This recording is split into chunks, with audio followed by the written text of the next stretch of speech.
Jackets lose 5-2 to the Nashville Predators. I thought they played a very good game. They got some good chances. They made some good plays. They just couldn't beat UC Saros. Texier had an amazing tip for his goal, and Foligno cleaned up a rebound on a Michael Del Zotto shot. But other than that, Saros stood tall, and Echo made a couple of saves when he just was diving in the crease, playing goalie. There's a play in the third period where PLD enters the zone, and he has a guy following him, and he just turns around, spins, passes it right to Grigorenko, puts it right on his tape, and Grigorenko takes the shot, and Saros is able to get over. That's just how Saros was all night, just making these unreal saves. There was another play in the first period where there's a battle behind the net. Saros is going on the net to stop the puck, and now he's trying to get scrambled to get back to the net. PLD gets the puck. He goes from backhand to forehand to pin it into the net, and Ryan Ellis comes sliding in, stacks the pads, and that he just could not get beaten. But going the other way was basically just transition goals. Forsberg scoring basically the same goal as he did in Game 1. The first goal, it squeaked through Elvis, but it was like his fourth shot of the game, and there was no training camp, no preseasons. He had a whole 2 scrimmages to get warmed up in, and I'm sure they weren't doing crazy shots, like hard shots and stuff that you're going to see in a game like the shot was. So I give him a little bit of a pass on the one. He should have had it, but it's his 4th shot in the very first game. I think if that's game 50 or 20 or whatever, Elvis goes boom, makes a save, not a problem. But it's basically his first game. Yeah, it sucks that one in, but what are you going to do? Starting off though, first period, Jackets come out with some pressure, get an early power play. And they build off that, and they get some shots. And the first 5 shots of the game are all Jacket shots. They're constantly in the zone, constantly taking the puck away from Preds. They just seemed faster and crisper than they did in the first game. About 8 minutes in, the Jackets in their offensive zone. They're moving the puck around really well. And the puck works its way to Michael Del Zotto on the left point. And watching this live, I was like, what are you doing? All 5 of the Jackets are on the one side of the ice. There's nobody on the other half of the ice. That could have been horrible. If there's a pass towards the center and it misses and the Preds pick it up, they have a clean way out of the zone all the way down to Elvis. Nobody could have stopped. That's not what happens. Del Zotto gives it to Texier, goes by the defender. The defender's turning around to look at Texier. Texier gives it back to Del Zotto. Del Zotto now has some space, cuts towards the net, throws at the net. It beats Saros, but it's right on the line, and Nick Foligno's right there, cleans it up, pushes it in the net. Jackets lead 1-0, Nick Foligno's first goal of the year. Michael Del Zotto picks up his first point as a Blue Jacket. I thought Del Zotto had a very good game. He was making plays all night, jumping up when he had to. He knew when not to jump up. So it was just a very solid game for Del Zotto, and I'm really starting to like this contract a little bit more. I still think Peak should be playing, but waiver stuff, what are you going to do? A little over a minute later, Jackets once again are in the offensive zone. They're trying to get the shot towards the net. It gets broken up by Ellis, and he sends it over to Rocco Grimaldi, and he just takes off the ice. Jackets do a good job. The defense keeps him to the outside, but he enters the zone, and as he gets in, he shoots it, and it just beats Elvis through the arm. Elvis does get a piece of it, but the Predators tie it up at 1. Their first of 4 goals off of the transition. But like I said earlier, yes, I would have loved for Elvis to stop this goal. He should have stopped it. He's an NHL level goaltender. That should have been not a problem for him.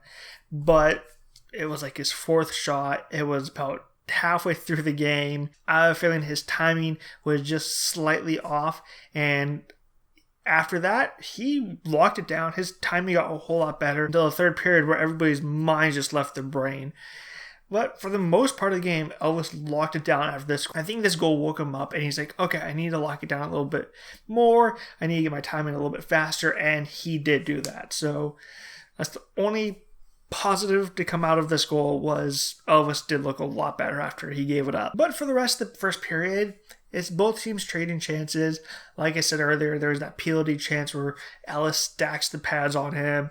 Elvis made a couple of scrambling saves, but we end the first period tied at 1. We come out for the second period.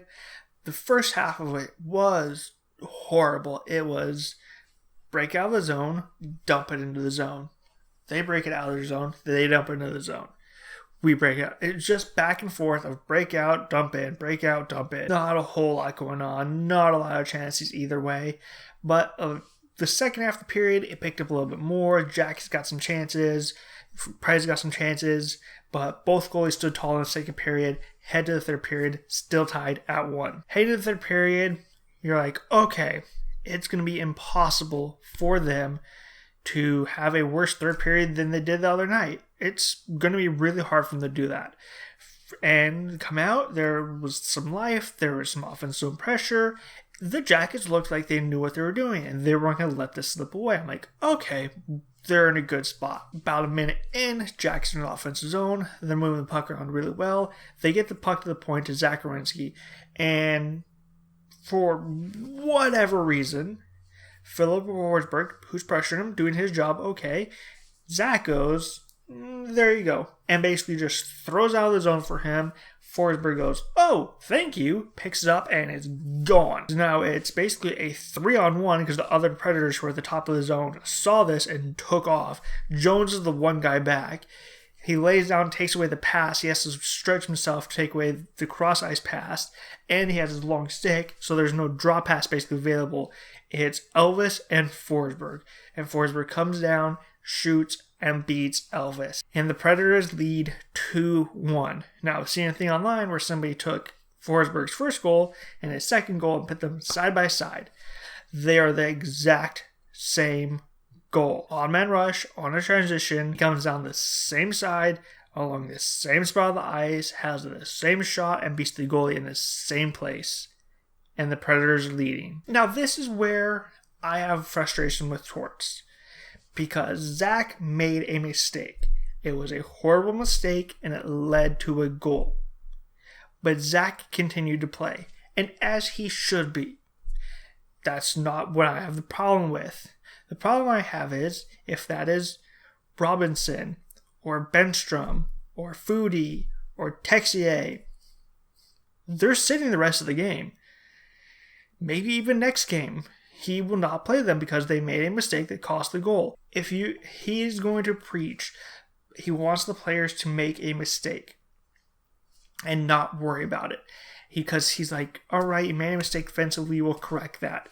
You can't punish them for making the mistake.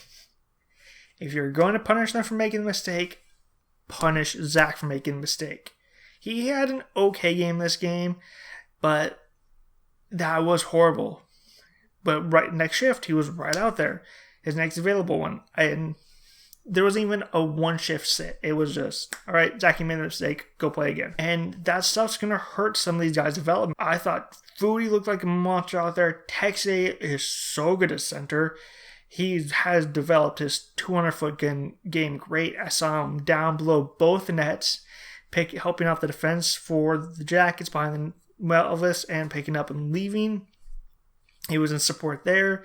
He was covering for the defense in the offensive zone when they would pinch down. He was down behind the net, creating some chances. Texier was all over the ice. He had a great game. But if he would have made that same mistake, he would have been sitting. And it's a shame. A little over 5 minutes into the period, Jackies have the puck and they're entering the zone. And Liam Foodie gets over the line and he has a little stutter step and he lets some guys get into position.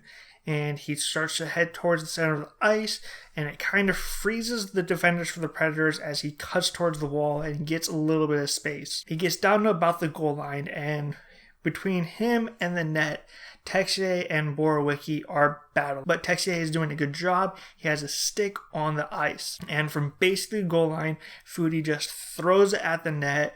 Texier sticks on the ice, hits it, ramps up, hits Saros in the shoulder and enters the net.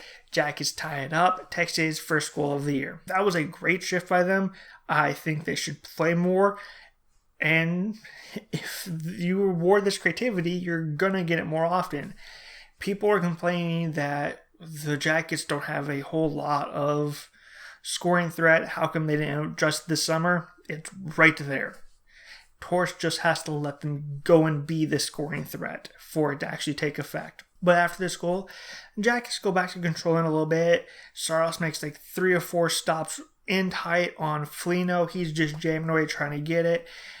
Point shots are coming from the point. There's traffic in front. The Jackets are pushing, and it feels like they're about ready to break through. But a little over halfway through the period, the Predators are coming up the ice. They enter the zone. They get kind of set up. They're moving the puck around. They take a shot toward the net. Elvis makes a save. There's a rebound. And the Jackets start to try and clear it. Elcom gets in there first. He takes the shot. Elvis makes the save. It goes to his right. He has to make another save on Richardson. That rebound goes to Richardson again. And Richardson takes a shot and lifts it under Elvis's arm. I was trying to make the third save in under 5 seconds. And the Predators have a 3-2 lead. After that, the Jackets try and pressure again. They continue to do what they were doing in the first half, but once again, it's not going in. Almost 5 minutes left in the period. Predators come up the ice. It's Nick Cousins. He enters the zone. It's another transition, but because the defense for the Jackets had pinched up, the guy at the point with Dean Kukin is Grigorenko, and he's trying to get back, trying to be smart, but Luke Cunnin is able to get into a quiet area where he isn't fully covered. Cousins spits over to him. Cunnin lifts it, beats Elvis, and the Predators now lead 4-2. This is one of those goals, though, where I have a feeling if there was some sort of preseason or even just a game, not even a real preseason where there's multiple games, just a game, the reads would be able to be made a little bit better, and the defense for the Jackets would have known maybe not the best time to jump up, but they did, and it bit them. About a minute later, the Jackets are trying to apply pressure in the offensive zone while also going for a line change, and they kind of turn the puck over, and they're like, all right, we'll just kind of pressure while we finish off the line change, and we'll be good. So the Predators go from the left side of the ice over to the right. Fabro gets it. He sends up to Arvidsson as they're going for a line change. Sissons had just come on the ice. He gets kind of taken up with David Zavar, who's going for a change, and goes, oh crap, I can't really go for a change, but he's gassed. Sissons just blows past him. The Jackets are basically on one side of the ice, so Sisson has a clear shot towards the net. Cam is one of the guys back. He covers Arvidsson decently, so Zach leaves him to go take care of Sissons. He gets to the front of the net as the about to hit at the same time as Sissons. Arvidsson had given to the puck, so Sissons coming in. He cuts between Elvis and Zach, goes from his forehand to his backhand, and just hits it past Elvis, and the Predators lead 5-2. They scored 3 unanswered goals in 4 minutes and 22 seconds. This goal should have never gone in. As Sissons is cutting in front of the net, Zach should have just went boom and blown him up. Puck would have gone anywhere else. But Zach half plays this.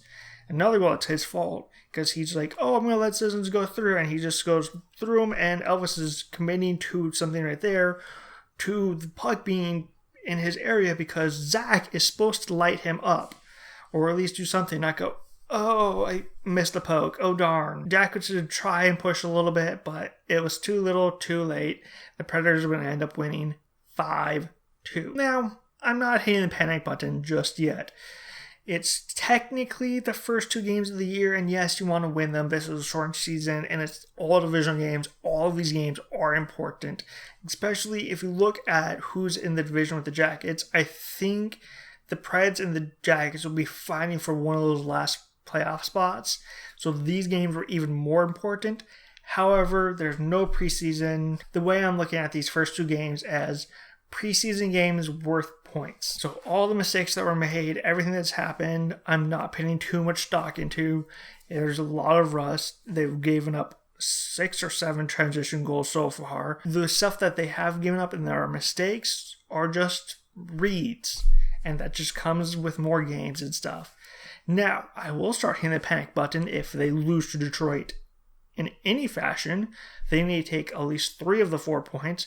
The only way I will allow them to be 3 of the 4 points is if they lose in overtime or a shootout, and it's a 1-0 game or a 2-1 game, not a high-scoring game. And the Jackets need to go into Detroit and kick them up and down the ice and win 2 games handedly.